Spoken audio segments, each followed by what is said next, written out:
নমস্কার বন্ধুরা, সকলকে আমার চ্যানেলে স্বাগত। রাজ্যের সমস্ত ধরনের সরকার প্রচলিত বিদ্যালয়ে শিক্ষক শিক্ষিকাদের ট্রান্সফার নিয়ে আগের নিয়ম বাতিল করে নতুন নিয়ম জারি করা হয়েছে রাজ্যের শিক্ষা দপ্তরের তরফ থেকে।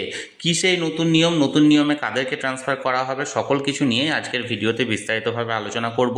ভিডিওটি শিক্ষক শিক্ষিকাদের ট্রান্সফার সংক্রান্ত অত্যন্ত গুরুত্বপূর্ণ, তাই প্রথম থেকে শেষ পর্যন্ত অবশ্যই ধৈর্য সহকারে দেখবেন এবং ভালো লেগে থাকলে অবশ্যই একটি লাইক করবেন এবং সকলের সঙ্গে শেয়ার করবেন।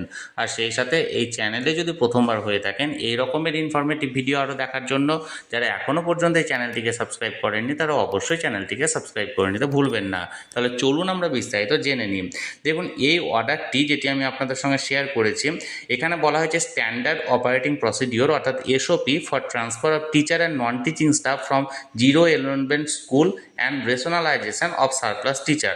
অর্থাৎ যে সমস্ত বিদ্যালয়ে জিরো এনরোলমেন্ট আছে এবং তার পাশাপাশি যে সমস্ত বিদ্যালয়ে উদ্বৃত্ত শিক্ষক আছে তাদেরকে ট্রান্সফার সংক্রান্ত এই অর্ডারটি, আপনারা এখানে যে অর্ডারটি দেখছেন সেটি আগের এই সংক্রান্ত একটি অর্ডার জারি করা হয়েছিল, সেই অর্ডারের সংশোধিত রূপ। আগে এই জিরো এনরোলমেন্ট স্কুল এবং এর পাশাপাশি সারপ্লাস টিচারদের শিক্ষক শিক্ষিকা বা শিক্ষাকর্মীদের ট্রান্সফার সংক্রান্ত যে নিয়মগুলি বলা হয়েছিল বেশ কিছু টার্ম অ্যান্ড কন্ডিশনে এবার এই নতুন নিয়মে পরিবর্তন করা হয়েছে। দেখুন কি বলা হয়েছে। প্রথমত এইগুলো আপনারা সকলেই জানেন, কি কি এখানে বলা হয়েছে সেটা আলাদা করে বলছি না। যেগুলো চেঞ্জ করা হয়েছে সেখানে মূলত আমি যাব।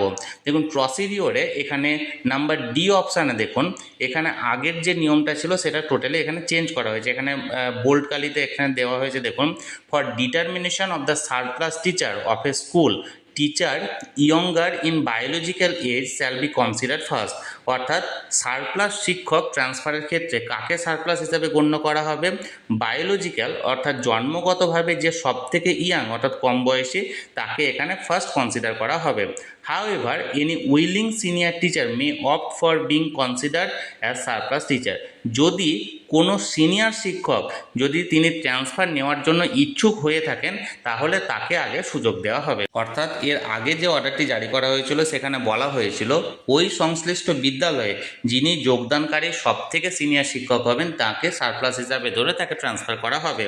এই অর্ডারে সেই বিষয়টিকে চেঞ্জ করা হয়েছে এবং সেখানে বলা হয়েছে বয়সের দিক থেকে যিনি সব থেকে কম বয়স অর্থাৎ যে শিক্ষকের বয়স সব থেকে কম তাকে এখানে সারপ্লাস হিসাবে গণ্য করা হবে। তবে যদি ওই স্কুল থেকে কোনো সিনিয়র শিক্ষক ইচ্ছুক হয়ে থাকেন ট্রান্সফারের ক্ষেত্রে তাহলে তাকে আগে সুযোগ দেওয়া হবে।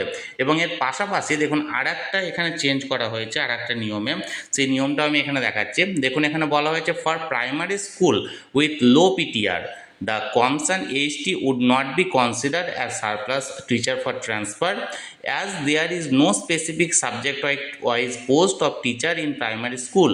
For determination of the surplus teacher of a school, teacher younger in biological age shall be considered first.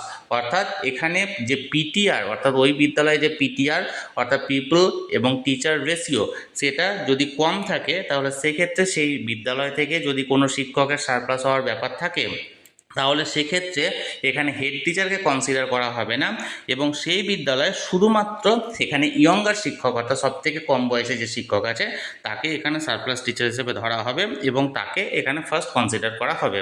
তাহলে বন্ধুরা, এখানে জিরো এনরোলমেন্ট স্কুলের যে ট্রান্সফারগুলো আছে সেখানে কোনো চেঞ্জ করা হয়নি, কিন্তু সারপ্লাস টিচার নিয়োগের ক্ষেত্রে এখানে একটি পয়েন্ট এখানে এক্সট্রা করা হয়েছে যেটা আগের নিয়ম থেকে চেঞ্জ করে এখানে অ্যাড করা হয়েছে।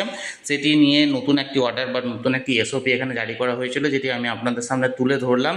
এই নিয়ে যদি আপনাদের কোনো মন্তব্য থাকে বা কোনো প্রশ্ন থাকে অবশ্যই কমেন্ট করতে পারেন, আমি চেষ্টা করব আপনাদের সকলের প্রশ্নের যথাযথ উত্তর দেওয়ার।